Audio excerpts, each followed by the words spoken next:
Hey guys, this is Matt, and welcome to a Yamology, not podcast, but just a little YouTube short that we're going to put out. And I just wanted to share just some of my own thoughts on the Clippers Nuggets series so far. If you want to check out some stuff from Game 1, you can find Alex and Skit's podcast at Yamology_pod. But yeah, let's get into it.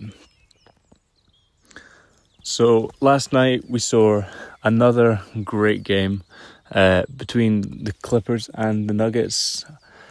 I think going in, personally I had Nuggets in 7, I think. I know the guys have mentioned some of their predictions that they've had. I knew this was going to be a great series. I'm so happy, and what's interesting is these teams do not match up a lot for Western Conference teams. There's not ever really been a playoff series between these two teams. It's so fresh, it's so dynamic, and it's genuinely one out of maybe a couple series that I have personal biases in. It's probably one of the series that I'm going to follow the closest, and it would be rude not to start talking about Game 2 without Kawhi's phenomenal 39 piece. I'm pretty sure I read something where he was crazy efficient, right? So true shooting basically is percentage of points per shot attempt. And there was a point where he made a 2-point shot and his efficiency went down. That's how good. It went from 105% to 103%. That's how good that guy was. Last night, he just turned back the clock, put on an absolute clinic from the mid-range 3, showing a bit of that swagger. I think we're going to look back on Kawhi in 20 years and be like, damn, this guy moved really weird. He has some funky ass moves, but he's a playoff riser. And man, if I was the Clippers, it'd be very interesting. It's we got to keep this guy, but he's never healthy. But then he does this in the playoffs. So shout out to him for having a massive game. And one kind of detail I kind of wanted to speak about, million thoughts to this, is how much of a luxury, especially against a team like Denver who loves to move the ball, sharp passing, and obviously you got the best passing big man ever in the league, whatever you want to go for your hyperbolic compliments towards Nikola Jokic. When the ball's moving like that, having a guy like Chris Dunn, and Chris Dunn, he can foul out. He's probably gonna have less than 5 points in the game, unless he's knocking down his threes. He's gonna get in there, throw some haymakers, get in the way.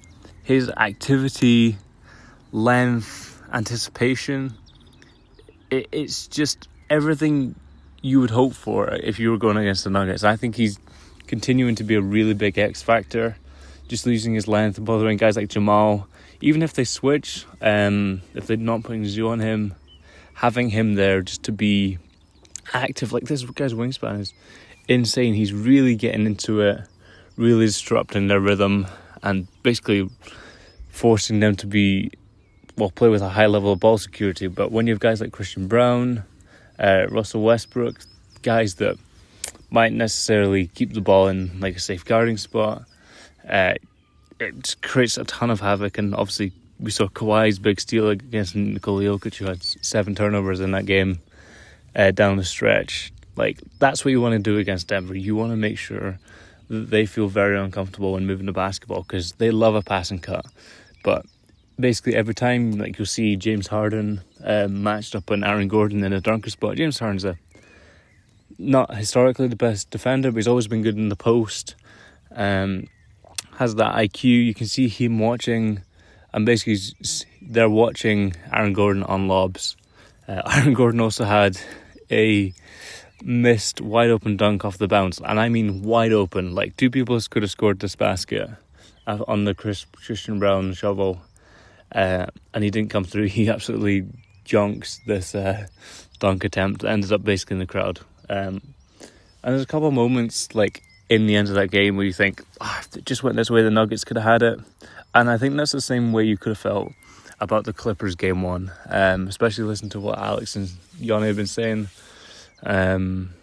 Just a couple chances not taken. Obviously there's the more Michael Porter kind of injury, upper body, that kind of took him out of the game for possession, leading to Norman Powell 3, addition by subtraction. But I definitely feel like the Nuggets missed a lot of opportunities. They were kind of scrambling for three. Like, it's really good. I definitely enjoy NBA games where we see final possessions play out in time. It's not kind of off, playoff, timeout, let's regroup. No, the whole last minute was just play. Had the running shot from James Harden, and the Nuggets had 2 attempts to tie the game. Really interesting choice of James Harden not to go for 2 for 1. I think when he had 40 seconds, I think Van Gundy mentioned this, who apparently couldn't stop talking as a commentator through this game. But there's more games are going to be like this. Going to see some chess match. Something that was good to see was, genuinely was one of the first things I looked at was, did Zubac actually match Jokic's minutes? Because that was one of the key factors, and he is an incredible defender on Jokic. Really knows how to use his size, stay in position. Even I saw Kawhi kind of forcing him left away from that right hook flow or the sombra shuffle. So they clearly have a game plan. They'll show bodies, which is really important when you're playing such a big. But basically, Zubac ended up playing more minutes than Jokic, which is a real surprise because they lean so heavy on him. Obviously, they're very reliant on him as a MVP candidate, not a front runner, in my opinion, but a very strong candidate for the MVP. And just to bother and keep size, I think the Clippers do an amazing job. I mean, forcing 7 turnovers. Not that Jokic is kind of the most low turnover kind of passer. Obviously, could try new stuff, get in the paint. Not forcing him to be a scorer, but still, I'm saying this as if he didn't get a triple-double last night. Like, it's basically not guaranteed. I think that was his 19th playoff triple-double. So shout out to him. And this was a game you finally got Jamal Murray kind of showing up. Maybe not playoff Jamal Murray that you're going to need to go on like a championship run, or the kind of bubble Murray that they had for a while, but definitely a game where he at least put some balls in the basket, as it were. Sometimes you just need a player who can score. He had a big 3. Shout out to the Nuggets crowd. They always show out, big score. Like, what I love is they basically like shut up and go silent as soon as like they've been scored against, which I really respect. Like, obviously you're not there to support the other team, but they go berserk when it goes the other way. And I watched quite a bit of the third quarter and was quite interested in seeing, obviously we understand the level of physicality has been pushed up in the playoffs. It's basically a new game. Obviously what the Rockets are doing with Steph is a bit crazy, but it's going to happen, especially when you don't look at it like in a microscope, which is basically what's happening with that series.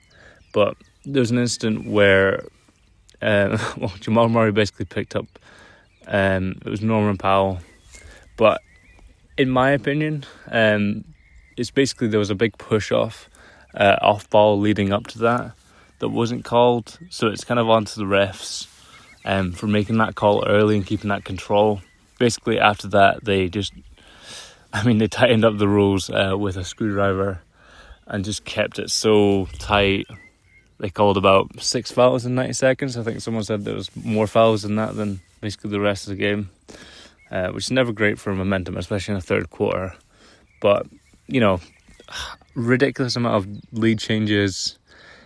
Every possession felt important, and that's what you really want in the playoffs.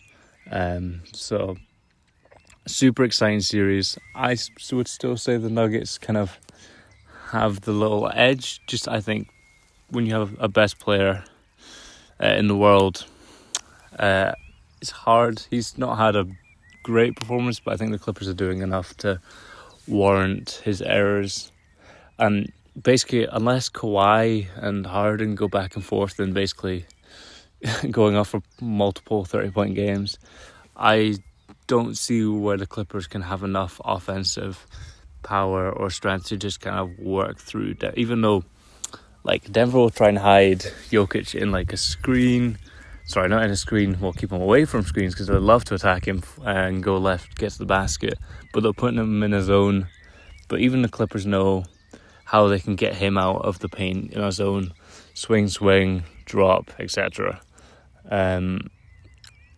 See how they attack. Obviously seen a bit of kind of a double screen. I think with Chris Dunn as kind of the first screen, Zubac as the second screen. Obviously that Harden Zubac pairing in the pick and roll is deadly, but still expecting a massive Zubac game.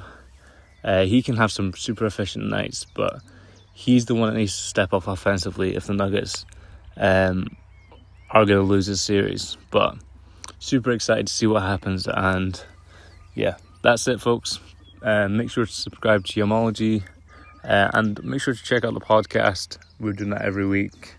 Basically comes out each Monday. So yeah, thanks for listening and enjoy the rest of the series.